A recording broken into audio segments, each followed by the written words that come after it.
This is a quick look out of Acts and Matthew at Judaizing. What we'll look at is the Judaizing that the Pharisees did, and believe it or not, the Judaizing that Jesus did. That's quite amazing.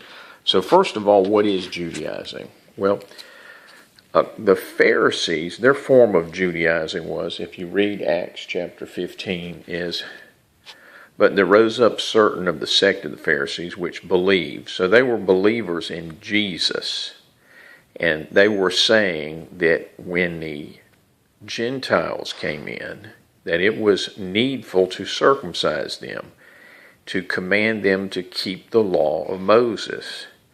And so as you read through, there was a debate about this, because they were asking grown men who were uncircumcised to be circumcised. And that was the Judaizing of the Pharisees. Now, that's been misrepresented to be anything keeping of the Old Testament law. Judaizing is how that's being misrepresented today. And that's not what the actual Judaizing was all about. It was about circumcision. Because here's the actual how they resolve this. "But we write unto them that they abstain from pollution of idols, and from fornication, and from things strangled, and from blood." And that is how they solved this issue. They didn't need to be circumcised, but they did need to abstain from idols. They abstained from fornication, which is a keeping of the Old Testament law. And they also had to keep certain of the food laws. Yes, to abstain from things strangled and from blood, which they were bound to keep the kosher aspect of this as well. So when Christians tell you that everything has been passed away, that's not quite true. The Judaizing of the Pharisees was not accepted by the apostles. But now let's look at Jesus and how he actually Judaized. Let's look at that. Now in Matthew chapter 7, I'll start in verse 21. These are the words of Jesus. And when you understand these words, this is quite Judaizing. "Not every one that saith unto me, Lord, Lord, shall enter into the kingdom of heaven, but he that doeth the will of my Father which is in heaven." Now he's going to go on to explain what that will of the Father is. "Many will say unto me in that day," which it sounds like he's talking about the day of judgment, "Lord, Lord, have we not prophesied in thy name? And in thy name have cast out devils, and in thy name done many wonderful works." Now this doesn't sound like the Saturday night bar crowd we're talking about. This sounds like Christians in the church.